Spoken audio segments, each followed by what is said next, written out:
Hello everyone. Today the topic of our discussion is the Union Legislature. In our discussion on the Union Legislature, today we will be highlighting on the Rajya Sabha. To ensure the democratic polity, the Parliament stands at the core of the political institutions of India. The Union Legislature is known as the Parliament. The Indian Parliament is basically based on the principle of bicameralism, which means that there are two houses or two chambers in the Parliament. These two chambers are the Lok Sabha and the Rajya Sabha. The lower house or the House of the People is popularly known as the Lok Sabha, while the upper house or the Council of States is well known as the Rajya Sabha. The president happens to occupy the highest position in the parliament. Just below the president are the two houses, the Lok Sabha, which is being indicated on the left-hand side of the diagram, and the Rajya Sabha, cited on the right-hand side. The Lok Sabha is presided by the Speaker of the House, and in his absence, it is the Deputy Speaker who takes over his functions. While in case of Rajya Sabha, it is the chairman or the vice president who happens to be the ex-officio chairman of the House. Now, in the absence of the chairman, it is the deputy chairman who discharges all the functions of the chairman. The president is an integral part of the parliament, though he is not a member of the legislature. In fact, the president, his action is ensured, his participation is ensured in the legislature by making him an integral part of the parliament. Now, before we discuss anything on the Rajya Sabha, it is essential for us to know why the framers of the Indian Constitution has at all adopted a parliamentary system of government instead of a presidential one. First of all, the basic objective of the framers of the Indian Constitution was to achieve unity through the mechanism of popular government by uniting the Indians into one electorate mass. The framers of the Constitution also wanted to provide direct representatives of the people and also to ensure the universal adult franchise, which culminated in none other than a parliamentary system of government. Secondly, it had been pointed out that the parliamentary system had accommodated almost all the impediments that seem to have bothered the framers of our constitution on the eve of independence. The basic objectives like, for instance, the independence of judiciary, the supremacy of the constitution, the democratic polity, ensuring of democracy in our country, to retain the federal principle, all this would not have been possible without a parliamentary system of government. Finally, the institution of a parliament seems to be the only optional mechanism left for the framers of our constitution to ensure a harmonious coexistence between the center and the states. Now let us begin our discussion on the Rajya Sabha. The Rajya Sabha is an indirectly elected second chamber of the House. The issue of the utility of the second chamber had no wonder cropped up within the Constituent Assembly, though it had not generated severe controversy. In fact, two propositions had been forwarded to hammer out the usefulness of the second chamber. And these two propositions were, first of all, as has been pointed out by almost every federations all over the world, that the second chamber becomes a custodian of the interest of the units of a federation, and it helps in retaining the federal structure of the country. Secondly, it was expected that the second chamber is likely to hold debates and discussions over important issues and even delay the legislation whenever situation so demands, and wait till the momentary passions is subsided and the calm consideration is bestowed before the legislature. Now, so far as the Rajya Sabha is concerned, we all know that the composition, the Constituent Assembly was unanimous so far as the usefulness of the second chamber is concerned.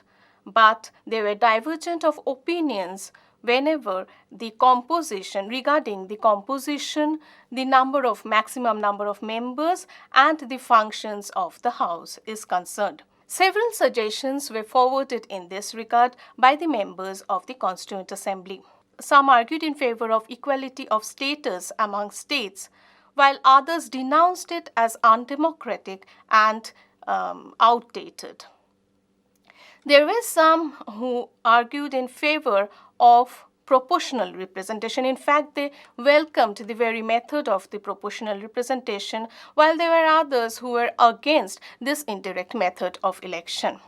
Again, there were some who discarded the very principle of nomination, while there were many who wanted a functional representation.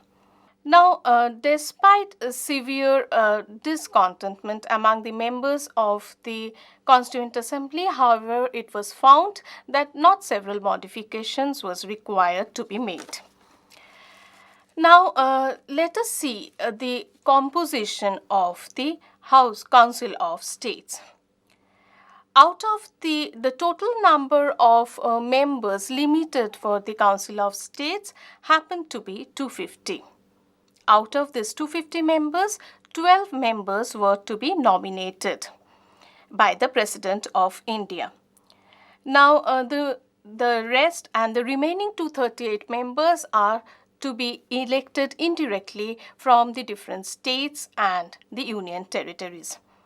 The members of the Rajya Sabha, for our convenience, can be classified under the following categories.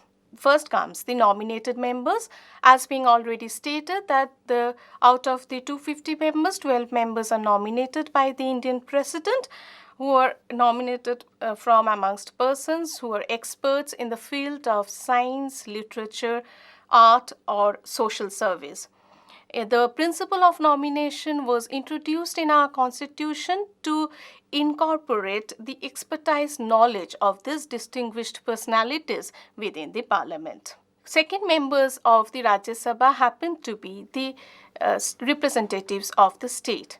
Now, they are indirectly elected by the elected members of the state legislature by means of proportional representation with a single transferable vote system. Third comes the representatives of the union territories. They are elected and the procedure of their election is being laid down by the acts of the parliament, and accordingly it has been found that these members are elected indirectly by the members of an electoral college of that territory and by means of proportional representation with a single transferable vote system.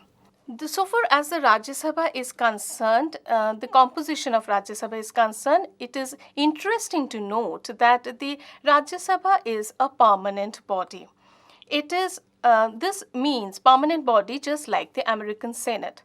This means that the members of the Rajya Sabha or the House, the Rajya Sabha itself, is a continuing house in which and is not subject to dissolution like the Lok Sabha in the Indian Parliament.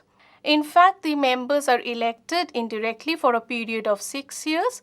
After every 2 years, an election is being held in which 1/3 members retire, and fresh election is being conducted for those vacant seats, while 2/3 members continue to be re-elected in the House. Now, this particular provision ensures to retain the political stability of the House as compared to that of the Lok Sabha, which is always a new house after every fresh general election. Now, apart from so far as the composition is concerned, the method, the way it has been composed has been subjected to severe criticism. First of all, it had been pointed out that the nominated members are likely to show their allegiance more towards the center instead of representing the states, and this will tilt the balance of power at crucial moments of division. Secondly, it has been pointed out that the way the Rajya Sabha has been composed is actually goes against the conventions and the federal structure of the country. In fact, the very composition based on population actually makes it gives a greater advantage to the bigger states. Finally, as MP Sharma points out, that the members of the Rajya Sabha are not, they neither represent the people nor do they represent the government or the state legislature. In fact, he says so since it is believed that after every general election in a state, a new government is formed who is unable to control the members of the Rajya Sabha who were elected in the earlier regime. So far as a composition is concerned, we have a clear idea on it. Now let us get back to the presiding officers of the Council of States. The Council of States, there are two presiding officers so far as the Council of States are concerned, and these two presiding officers are the chairman and the deputy chairman. The Vice President of India is the ex-officio chairman of the House, and at times of emergency, he is often expected to play the role of the President in his absence. And we find that when he is performing the role of the President, he is not expected to perform his duties as a chairman of the Rajya Sabha. In his absence, it is the deputy chairman who takes over his place. The chairman is not a member of the House, but the deputy chairman is a member of the House and he is elected by the House itself. The deputy chairman has the functions. The deputy chairman is empowered to discharge all the functions and the duties of the chairman in his absence.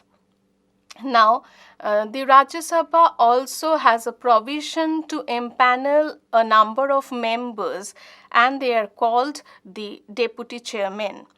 They are nominated by the chairman and they are asked to preside over the House once the chairman and the deputy chairman and asked to preside over the House once in the absence of both the chairman and the deputy chairman. Now let us see the criteria to become a member of the Rajya Sabha. The essential qualifications required in this regard are, first of all, the person must be a citizen of India, secondly, must be of 30 years of age, and finally, he must have all the necessary qualification as laid down by the Acts of the Parliament. Now, along with the eligibility criteria, it is worthwhile to go through the conditions required, the condition when a member of the Rajya Sabha is also disqualified. First of all, a person who is holding any office of profit under the government of India or the state government, except by those which are exempted by the Acts of the Parliament. Secondly, being of unsound mental conditions which are being declared by the competent court. Thirdly, if the person is not a citizen of the country. Fourth, being an undischarged bankrupt. Fifthly, if a member fails to attend all the meetings and the sessions of the Rajya Sabha within a period of 6 months without notifying the House, or if he or she is expelled from the House. And finally, being disqualified under any law of the Parliament. Now let us discuss the powers and functions of the Rajya Sabha. First, we will be discussing about the legislative power. Now, so far as the non-money bill are concerned, the Rajya Sabha has almost equal power with that of the Lok Sabha. An ordinary bill can be originated in either of the 2 houses and it may be passed in both the houses. But so in this way, but in case of disagreement between the two houses, there is a provision in the Constitution that a joint session being called by the President of India, and it is presided by the Speaker of the Lok Sabha. This provision actually makes Rajya Sabha a position superior than his counterpart in Britain, that is the House of Lords. But at the same time, it must be noted that it is also not so strong as that of the American Senate. Its limitations, so far as the powers are concerned, is basically due to three reasons. First of all, in a joint session, the presiding officer is the Speaker of the Lok Sabha. Secondly, the numerical strength of the Lok Sabha gives an additional advantage to the lower house. Finally, the very initiative of calling a joint session actually depends on the decision of the Council of Ministers, who are collectively responsible to the Lok Sabha. Now let us discuss the executive powers of the Rajya Sabha. Though it is true that the Council of Ministers are collectively responsible to the Lok Sabha, yet it cannot be denied that the Rajya Sabha too can exert its control over the activities of the government. How it can do so? For instance, it can raise questions in the floor of the House. It can also go for a call attention motion. The members of the Rajya Sabha can also table important resolutions. Thirdly is the financial powers of the Rajya Sabha. In matters of finance, we find that the Rajya Sabha is basically powerless. Money bill originates only in the Lok Sabha, and it has to be passed by the Rajya Sabha within a period of 14 days. There are certain areas of power where the authority of the Rajya Sabha is equal with that of the Lok Sabha. Let us examine these powers. First of all, the Rajya Sabha enjoys superior, or the Rajya Sabha enjoys same authority with that of the Lok Sabha in the case of constitutional amendment, which requires the approval of both the houses and is passed by a special majority. The bill regarding constitutional amendment can be originated in either house of the Parliament. Secondly, the Rajya Sabha also shares equal powers with that of the Lok Sabha with regard to the election and the removal of the President of India. Thirdly, the Rajya Sabha, so far as the proclamation of emergency by the President of India requires the approval of both the houses. Fourthly, the tabling or the annual reports of the autonomous agencies like the UPSC, minority commissions, or Controller and Auditor General, and so on, requires the approval of both the houses. Fifthly, so far as the appointment, the power of appointment is concerned, the union government may take away the power of appointment from the purview of the UPSC only if it has the approval of the Rajya Sabha as well. Sixthly, it has been found that the president of every issue of every order of the president with regard to the suspension of the enforcement of the fundamental rights requires the approval of both the houses.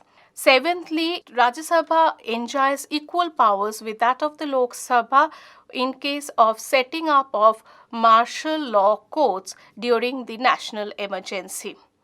And finally, so far as delegated legislation is concerned or the rules of the various departments are concerned, all these things required the approval of both the houses. So far as a critical study of the Rajya Sabha is concerned, certain points needs elaboration. First of all, apart from the limitations which had been discussed earlier regarding the composition of the Rajya Sabha, there were certain other limitations highlighted by the critics. Let us examine these weaknesses. First of all, the principle of distribution of seats according to the principle of distribution of seats according to the factor of population is unjust in the sense that it tends to give a greater priority to the bigger states. Secondly, the method of indirect election may make convenient for an affluent person to purchase votes and thereby gets the privilege of being a member of the House. Thirdly, the method of indirect election gives an opportunity to the minor political parties in the state to secure some seats in the Rajya Sabha. The result is that these minor parties ends up in fulfilling the demands of their parties and do not represent the state as a whole. So the basic objective behind the formation of the Rajya Sabha gets to be lost. Fourthly, it has been pointed out that the actual working of the Rajya Sabha has failed to fulfill the aspirations of the founding fathers, who believed that the expertise knowledge of the distinguished personalities could be incorporated within the Parliament. Though there is no doubt that there were some members whose debates had been discussed even after a long time, but there were again members in the recent years who had failed to become a member in the Lok Sabha but has an influential position in the party, lands up being a member of the Rajya Sabha. Not only that, the members who happens to be closely associates with the chief minister often gets a place in the Rajya Sabha. So, apart from this, finally, it had been criticized that it had been pointed out, and what is worth mentioning is the unprecedented change that takes place in the functioning of the upper chamber when a particular party has a comfortable majority in the Rajya Sabha but occupies the bench of opposition in the Lok Sabha. Such an incident had occurred in the year 1977 when the Janata Party formed the union government at the Lok Sabha and the Congress had an absolute majority so far as the Rajya Sabha is concerned. Now, the strength of the house could be felt when two of the important officials' bills were were stalled by the Congress members on April 11, 1977. Almost a similar situation can be traced in the recent years when the Modi government had a full absolute majority in the Lok Sabha but tends to fail in passing a bill in the Rajya Sabha. However, despite the limitations, it cannot be denied that the Rajya Sabha had succeeded in not letting its floor to be a battleground between the centers and the states. What is desirable is that both the houses, the Lok Sabha and the Rajya Sabha, should act in cooperation with each other, as neither of the two houses comprises the parliament. In fact, both the houses, the Lok Sabha and the Rajya Sabha, taken together, formed the Parliament of India.